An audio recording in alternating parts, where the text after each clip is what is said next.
임마누엘 찬양대가 뜨거운 찬양, 은혜로운 찬양 잘 불러주셔서 너무나 감사합니다. 오늘은 우리 교회 절기로는 성령이 우리에게 오신 성령 강림절입니다. 성령 강림절은 성령께서 교회를 일으키시고 또 성령께서 우리와 동행하시며 하나님의 섭리를 이 땅에 이루어 가시는 놀라운 일이 시작된 것을 기념하는 은혜의 절기입니다. 이때 성령에 관한 설교를 해야 되지요. 그래서 제가 고민을 했습니다. 그런데 우리 교우들이 요즘에 힘들게 예레미야서를 매일매일 묵상하는 거예요. 이때에 우리 교우들에게 좀 도움을 주어야 하는데 고민이었죠. 그런데 성령의 충만함이란 결국 무엇입니까? 하나님의 말씀을 바르게 이해하고 말씀대로 살아가는 것, 그것이 바로 성령의 충만함 아니겠습니까? 그래서 우리 모든 성도님들이 이 어렵고 힘든 예레미야서를 잘 이해하고 그 말씀에 담긴 진리를 실천하도록 여러분들을 돕기 위해 오늘 저는 예레미야를 설교를 하기로 했습니다. 여러분도 신구약 성경을 읽어보면 아시겠지만 신약이 쉬워요, 구약이 쉬워요? 신약이 쉽죠. 그러니까 구약이 어려운 거예요. 근데 구약에는 율법서라는 것도 있고 또 예언서라는 것도 있고 역사서라는 것도 있고 또 묵시문학이라는 것도 있고 시가서라는 것도 있는데 그 중에서 제일 어려운 부분이 예언서다. 사람들이 그렇게 얘기를 해요. 근데 이 예언서들 중에서도 제일 어려운 책이 뭐겠어요? 예레미야서지요. 그러니까 우리들이 힘든 거예요. 이 예레미야서가 왜 어렵습니까? 이게요, 사건이 시간대별로 연대별로 잘 배열되어 있는 게 아니라 사실은 시간과 상관없이 뒤죽박죽 배열이 되어 있어요. 또 후대에 첨가한 내용들이 거기 들어가 있어요. 인물 예레미야가 고통당하는데 또 그 인물 예레미야와 그의 메시지가 너무 깊이 있게 섞여 있어가지고 구분하기가 까다로워요. 거기다가 분량도 만만치 않아요. 이래저래 쉽지 않은 책이지요. 이 어려운 책을 우리 성도님들이 전교인 큐티 운동을 한다고 열심히 보고 있는데 어떻게 도움을 주어야 할까? 저도 고민이 되었던 거예요.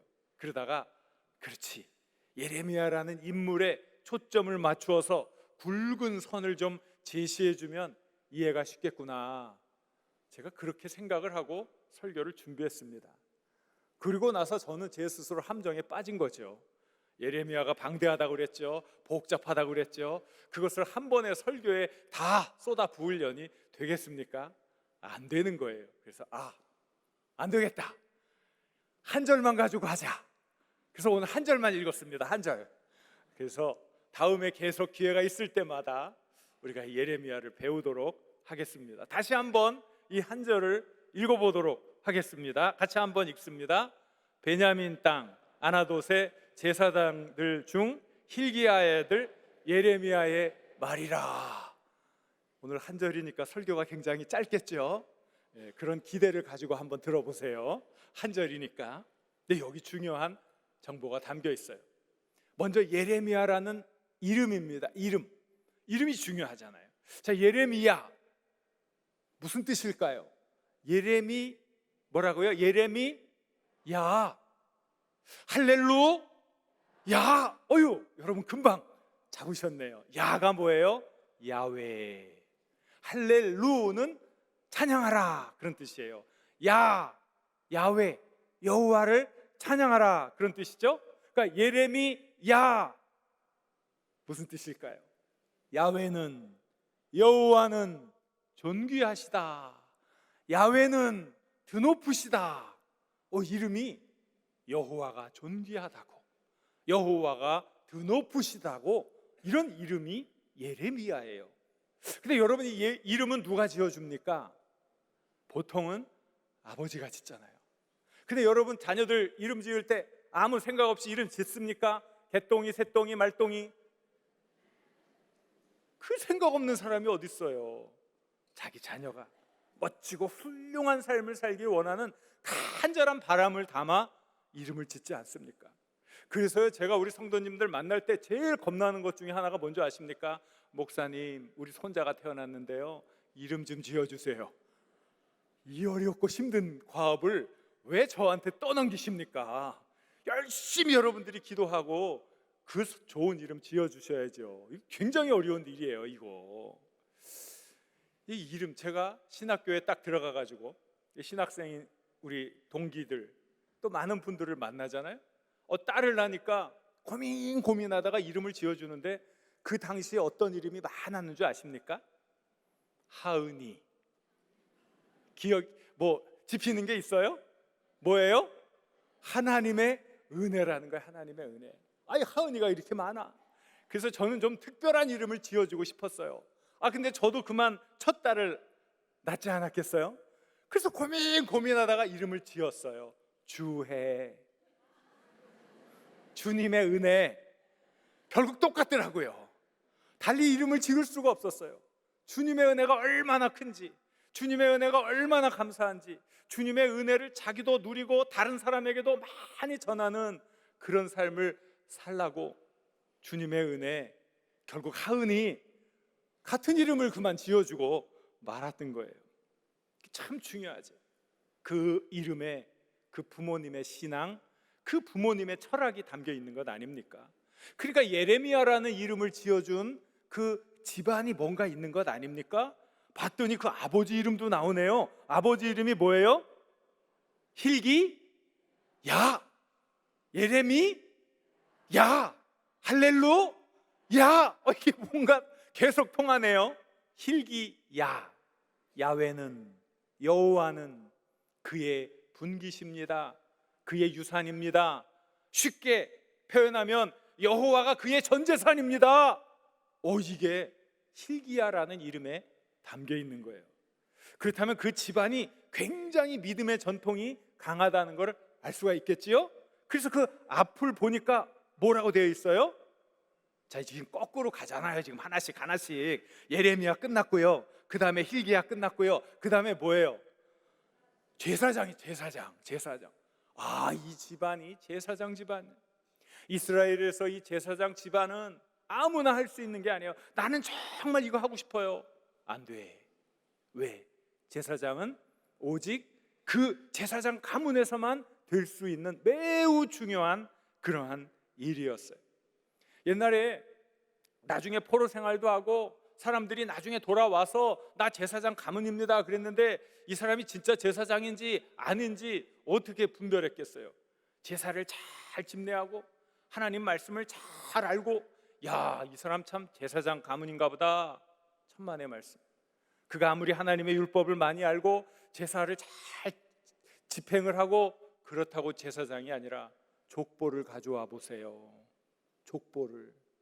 족보가 없는 사람은 당신은 우리가 인정할 수 없는 제사장이니 일을 하지 못합니다. 족보가 중요했던 거예요. 그러니까 이 예레미야는 제사장 가문에서 태어난 제사장이다, 이런 뜻이죠. 그러니까 그 가문은 하나님을 믿는 믿음의 전통이 아주 굳건한 가문이었다 하는 거예요. 자, 그 다음에 그의 출신지가 어디라고요? 자꾸 하나씩 거꾸로 간다고 그랬잖아요. 자, 제사장 다음 앞에 있는 게 뭐예요? 아나돗. 그가 아나돗 출신이라. 아나돗은 예루살렘에서 동북쪽으로 5km 정도 떨어진 지역입니다. 저는 이 예레미야서를 읽을 때마다 약간의 마음에 울림이 있어요. 제 개인적인 체험이 있기 때문에 그렇지요. 제가 신학대학원에 진학했을 때 여러 학문을 하다가 구약학이 너무나 재미있는 거예요. 그 구약의 고대 근동의 수많은 나라들의 역사, 그리고 발굴된 여러 지역들, 그리고 너무 이 구약의 방대한 내용이 너무너무 재밌어가지고 제가 나는 구약을 공부해가지고 구약 박사가 되고 구약을 가르치는 교수가 돼야 되겠다, 이런 생각을 갖게 되었어요. 그러다 보니까 그 다음 생각은 뭐예요? 그래도 구약을 공부를 하려면 이스라엘에서 살아보든지 이스라엘에서 공부하든지 해야 될 것 아니야? 그래가지고 제가 겁도 없이 풍운의 꿈을 품고 4살, 5살 난 아이를 데리고 우리 아내와 함께 예루살렘으로 날아갔습니다. 그래가지고 이제 방을 얻어가지고 살게 되었는데, 이 예루살렘 성내에서 버스로 1시간 정도 가야 하는 외떨어진 황량한 곳에서 둥지를 틀게 되었어요. 힘들고 고달픈 유학 생활을 하게 되었어요. 그 동네 이름이 재밌어요. 피스갓제브. 그게 뭐냐면 늑대의 봉우리다. 그러니까 옛날에 사람 안 살 때는 늑대들이 막 출몰했던 그러한 곳이었나 봐요. 주택지를 벗어나면 금방 유다 광야의 황량함이 위세를 떨치던 곳이었어요. 그런데 바로 그곳의 옛 지명이 아나돗이었어요. 아나돗. 저는 전혀 몰랐는데 놀랍게도 제가 대예언자 예레미야의 고향에서 살게 된 것이에요. 참 제가 대단하죠? 놀라운 일이에요. 하지만 저는 어떤 정서적 공감도 느끼지 못했어요. 단지 통학 시간에 10,000원 버스에 시달리면서 그 예루살렘 중심가에 있는 학교까지 힘들게 왔다 갔다 했던 기억만 남아 있어요. 그런데 이 아나돗은 매우 중요한 영적인 전통을 유지하고 있었던 것이었어요. 왜냐하면요, 이 아나돗이라는 지명이 이 예레미야를 이해하는데 굉장히 중요한 단서를 제공하는 거예요. 자, 이제 우리는 모두 형사가 되었어요. 형사. 작은 단서가 하나 우리 앞에 있어요. 이 작은 단서를 가지고 이 사건의 전모를 이제 밝히는 형사들이 된 거예요. 자, 우리 앞에 단서가 하나 있다고 그랬죠? 뭐라고요? 아니, 벌써 잊어버리셨어요. 아나돗 제사장. 그렇잖아요. 이제 이 아나돗에 사는 제사장, 그게 우리 앞에 있는 단서란 말이죠. 예레미야가 주전 626년경부터 활동을 했다고 하는데 이 역사를 좀 거슬러 올라가 보는 거예요. 한 380여 년 전으로 올라가 보는 거예요. 이스라엘 왕국의 초창기 때였어요. 근데 다윗 왕이 2대 왕이잖아요. 40년 동안 이스라엘을 다스렸잖아요.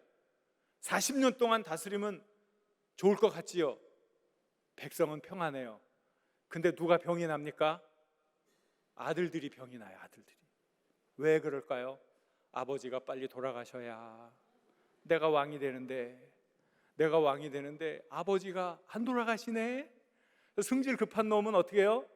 반란을 일으켜요. 그래가지고 압사당할 놈이 있어요. 아버지에게 반란을 일으켜서 압사당할 놈. 요 사람 이름이 압살롬이야.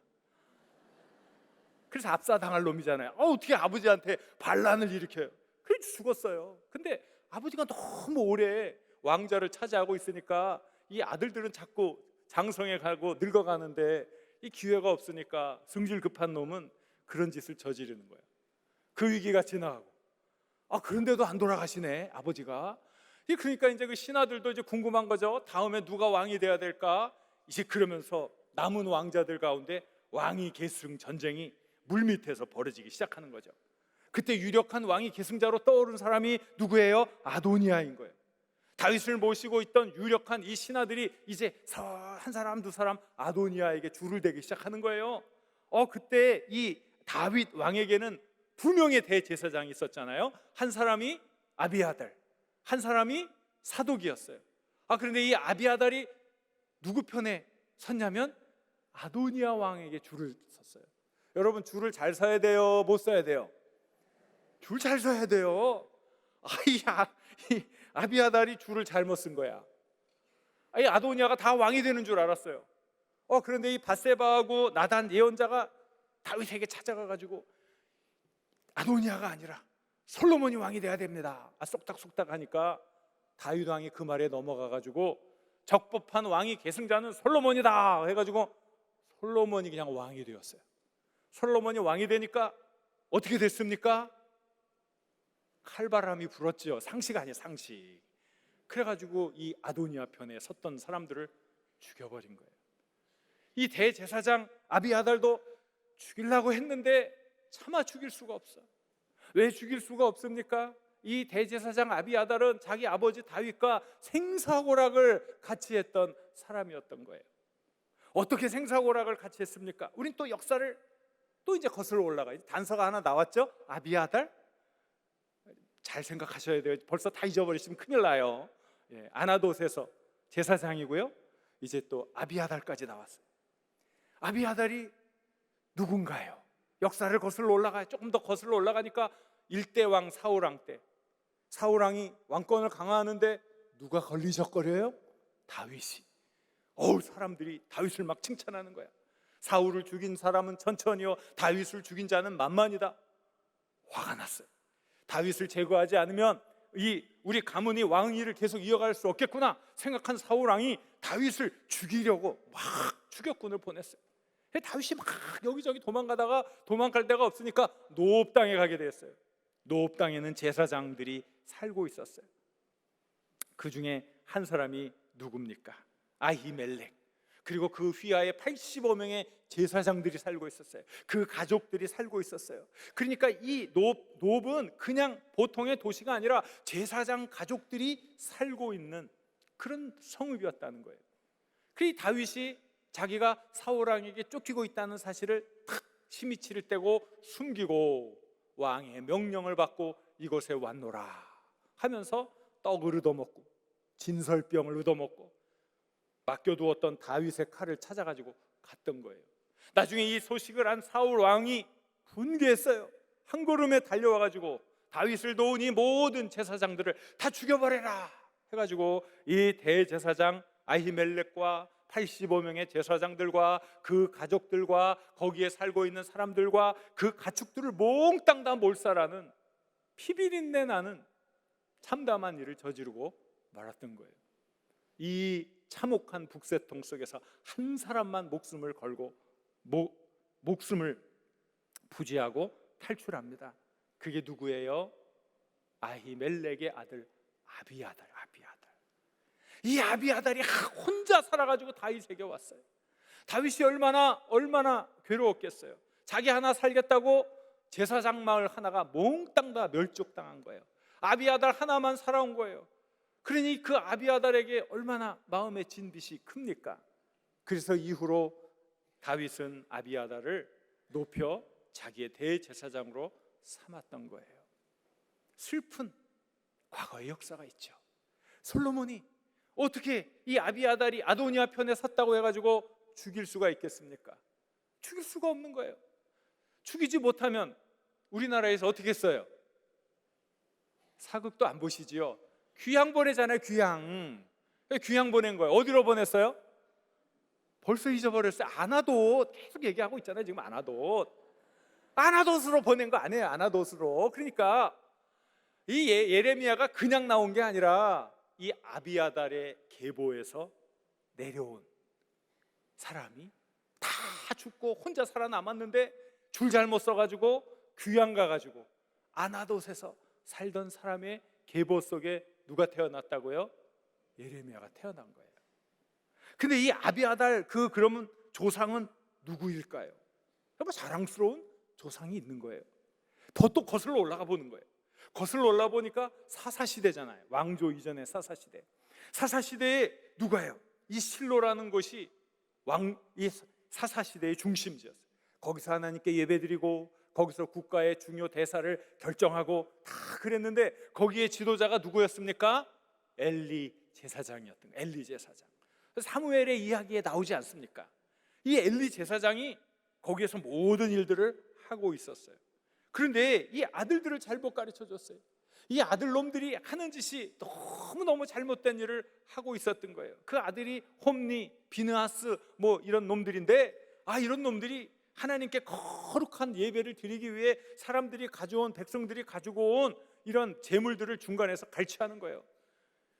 고기를 이렇게 막 끓이고 있으면 큰 갈고리를 가져와서 푹 찔러가지고 그 고기는 자기가 먹고 하나님은 그저 탕으로 드세요. 고기의 영양분이 이 국물에 다 있어요 하고 자기들이 그 고기를 다 갈취해 갔던 나쁜 놈들이에요. 그런가 하면 그 회막에서 거룩한 일을 하는 이 여인들과 동침을 하면서 악행과 신성모독을 저질렀던 거예요. 하나님이 진노하셔서 그들을 징계하시기로 했던 거죠. 마침 블레셋이 쳐들어왔을 때 자기들 군사력으로는 어쩔 수 없으니까 하나님의 언약궤를 가지고 나가면 우리가 이길 수 있다 생각한 이스라엘 사람들이 하나님의 언약궤를 가지고 나갔다가 그만 빼앗기고 말았습니다. 홈니와 비느하스도 죽고 말았어요. 그 소식을 들은 엘리 제사장이 뒤로 자빠져 죽었어요. 슬픈 역사. 그 가문이 그렇게 슬픈 일을 겪고 그 나머지 사람들이 실로가 무너지면서 어디로 이주했어요? 노브 땅으로 이주했다는 거예요. 그런 역사가 또 흘러내려요. 그러면 엘리 위로 더 올라갈 수 있을까요? 올라갈 수 있습니다. 이 대단한 계보를 가지고 있는 가문이지요. 그럼 어디로 올라갑니까? 출애굽 당시로 올라가는 거예요. 이스라엘 백성들이 하나님의 은혜로 출애굽을 했어요. 그래가지고 시내산까지 오게 되었어요. 모세가 시내산에 올라가서 영광 가운데 하나님을 만나고 십계명 두 돌판에 십계명을 받아가지고 그러는데 이 백성들이 아래서 난리가 난 거예요. 금송아지 만들어 놓고 이 금송아지가 우리를 구출해준 여호와다 난리를 치고 있었던 거예요. 그래서 이 모세가 급히 내려왔죠. 이야, 이렇게 참담할 수가 있나? 너희들이 어찌 하나님이 주신 이 거룩한 율법을 받을 수가 있어? 해가지고 이 모세가 이 두 돌판을 던져버렸어요. 그리고는 백성들 앞에 이야기를 하는 거예요. 모세가 이야기를 하는 거예요. 여호와 펜에 있는 자들은 다 내게로 나와라. 그때 누가 나왔어요? 레위 자손들이 나왔습니다. 그때 모세가 준엄한 명령을 그들에게 내리는 거예요. 이스라엘의 하나님께서 명령하신다. 너희는 각각 허리에 칼을 차고 이 문에서 저 문까지 왕래하며 각 사람이 그 형제를, 각 사람이 자기의 친구를, 각 사람이 자기의 이웃을 죽여라. 자기 가족을 죽이라. 우상 숭배한 자기 가족을 죽이라는 명령이었어요. 얼마나 어려운 명령입니까? 누가 이 일을 할 수 있습니까? 그런데 이 레위 자손들이 눈물을 흘리며 이를 악물고 칼을 휘둘렀어요. 자기 사랑하는 가족들을 죽였어요. 자기 사랑하는 친지들, 이웃들, 한 민족, 한 동포를 죽였어요. 그날에 무려 3,000명을 칼로 쳐 죽였던 거예요. 그것을 하나님은 그들의 헌신으로 보았고 그들에게 큰 복을 내렸어요. 그 복이 무엇입니까? 이스라엘 많은 지파 중에서 그들을 선택하여 제사장 되게 하셨어요. 하나님께 드리는 그 예배를 주관하게 하셨고 하나님의 제단에 올라 분향하는 특권을 주었어요. 그들이 그 분향할 때 제사장의 의복인 에봇을 입게 해주셨고 백성들이 가져와 하나님께 드리는 제사의 제물 중에 일부를 먹거리로 얻을 수 있게 해 주었던 거예요. 엘리가 바로 이러한 계통 속에 있었기 때문에 사사시대에 나라를 다스리는 제사장으로 기능할 수 있었던 겁니다. 그 역사를 하나하나 작은 단서를 짚어 올라가고 다시 그 거꾸로 내려오면 이 예레미야의 가문이 영광스러운 가문이기도 하지만 얼마나 참담한 고통과 아픔을 겪은 비극의 가문이라는 것을 몇 번씩이나 멸문지화를 겪었던 가족이라는 것을 알 수가 있는 거죠. 웬만한 사람 같으면 분개할 거예요. 좌절할 거예요. 도무지 내 운명이 왜 이렇게 기구한고 하며 탄식할 거예요. 그런데 예레미야는 자신의 운명을 탓하면서 아무렇게나 살지 않았어요. 오히려 자신의 가문을 통해 연면이 이어내려오는 거룩한 신앙의 전통을 붙들었던 거예요. 내 가문의 영욕보다 하나님의 영광이 더 소중하지. 내 가문의 이 아픔, 내 가문의 고통, 내 가문의 이것을 통해서 역사하시는 그 하나님의 은혜를 붙잡지 않으면 이 나라도 멸망하고 말 거야. 그는 중심을 잡았어요. 인기에 영합하지 않았어요. 진정으로 하나님이 원하는 뜻이 무엇인지 그것을 붙잡으려 했고 그 거룩한 전통을 확실히 붙잡을 수 있었던 거예요. 그 당시에 많은 사람들은 시온 전승이라고도 하는 예루살렘 신학에 기울어져 있었어요. 이 예루살렘 신학, 시온 전승이 뭔지 아십니까? 거룩하신 하나님이 예루살렘에 성전을 두셨다는 거예요. 성전은 하나님의 이름을 두신 거룩한 곳이니 신성 불가침한 곳이다. 그러니까 누구도 이 도성을 함부로 넘볼 수 없다. 하나님이 지켜주실 것이다. 이런 믿음이 그들 안에 가득 있었던 거예요. 실제로 역사적으로도 엄청난 기적을 그들이 체험합니다. 아수르 때 이 북이스라엘을 아수르가 멸망시키고 남 왕국도 다 멸망시키려고 모두를 정복했는데 요 예루살렘 성만 하나 남았어요. 이 유다도 멸망할 상황이었어요. 아수르의 대군이 쳐들어왔으니까. 그런데 간밤에 밤중에 18만 5천 명이나 되는 대군이 갑자기 비명 행사를 해버렸어요. 급히 아수르군이 철군을 했어요. 이런 역사적인 경험을 가진 이 사람들은 그런 믿음을 가지고 있었던 거지요. 그런데 예레미야는 얘기합니다. 아니다. 물론 예루살렘 성전도 중요하고 귀한 것이지만 만일 너희들이 하나님의 뜻을 바르게 분별하지 못하고 하나님의 마음에 합한 삶을 살지 못하면 실로가 그렇게 무너졌던 것처럼 예루살렘도 무너지게 될 것이다. 균형 있는 시각을 가지고 하나님의 말씀을 전했다는 거예요. 이것은 남쪽 지파의 전통만이 아니라 연면이 흘러져 내려오는 북쪽 지파의 신앙적 전통을 예레미야가 가지고 있었다는 것을 뜻하는 거예요. 그는 그 가문을 통해 고통스럽고 힘들고 때로는 치욕적인 그 아픔의 역사 속에서도 거기서 훌륭한 교훈을 얻을 수 있었어요. 소중한 전통을 이어받았고 그 전통을 지켜 참된 신앙, 바른 믿음의 핵심을 그 당시 사람들에게 전할 수 있었던 거예요. 사람에게 과거의 유산은 너무나 소중합니다. 우리는 좋은 것만 기억합니까? 그러면 안 되죠. 수치스럽고 고통스러웠던 기억도 우리에게는 너무나 중요한 것입니다. 그것도 잘 활용할 수 있는 지혜가 있어야 하는 것입니다. 우리는 1905년을 잊을 수가 없지요. 1905년 을사늑약이 맺어진 때 러시아와 일본이 전쟁을 벌여서 모든 이들의 그 기대를 깨버리고 일본이 러시아 함대, 발틱 함대를 괴멸시켰던 그 전쟁. 그 전쟁을 통해 우리나라의 외교권이 박탈되고 우리나라가 일본의 수중에 확실하게 들어가게 되는 슬픈 역사였습니다. 그런데 어떻게 모든 사람들의 기대를 넘어서서 일본 함대가 러시아 발틱 함대를 이겨낼 수 있었을까요? 그것은 일본 함대를 이끈 도고 헤이하치로 제독 때문입니다. 그 사람은 상상하지 못한 전법을 썼어요. T자로 가로지르는 전술을 실전에 적용해서 큰 승리를 거두었어요. 세상을 깜짝 놀라게 했어요. 그동안에 동양의 군대가 서구 열강의 군대를 이겨본 적이 없는데 그 엄청난 승리를 이루었던 거죠. 그런데 도고 헤이하치로 제독이 가장 존경하는 인물이 누굽니까? 이순신 장군이었던 거예요. 놀라운 일이죠. 임진왜란 이후에 일본 사람들은 절치부신 이순신 장군의 전략, 전술을 연구했어요. 비록 적장이지만 자기들에게는 치욕적인 과거의 역사였지만 이순신 장군의 지혜와 용기와 전략을 높이 존경하고 배우고 그것을 자기들의 전통 속에 흡수해서 새로운 전략을 개발해 냈던 거예요. 하지만 우리나라는 어떻습니까? 임진왜란 이후에 오히려 왕에 의해서 이순신 장군의 업적을 가리는 일을, 지우는 일을 했던 거예요. 훌륭한 전통을 없애버리는 참으로 미련한 일을 했던 것이지요. 좋은 것이든 나쁜 것이든 정말 이 귀한 전통이 우리들 안에서 새롭게 해석되고 새롭게 적용될 때 우리는 시대에 맞는 새로운 해법을 발견할 수 있는 것 아닙니까? 왜 그것을 무시하고 왜 그것을 던져버립니까? 사람들이 어떤 일을 할 때 놀라운 통찰력이 어느 날 한순간 갑자기 생기는 일은 결코 없습니다.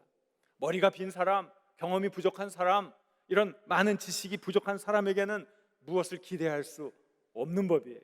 이스라엘 역사에서도 보면 너무나 분명합니다.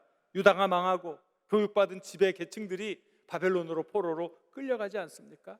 그리고 그 땅에는 농사지을 사람들만 남게 됩니다.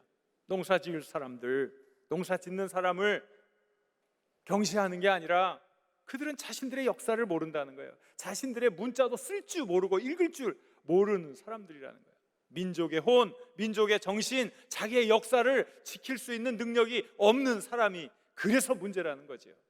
나중에 이 나라를 다시 세운 사람들이 누굽니까? 끌려갔던 사람들. 여전히 그들은 포로지에서도 민족의 전통을 움켜잡았어요.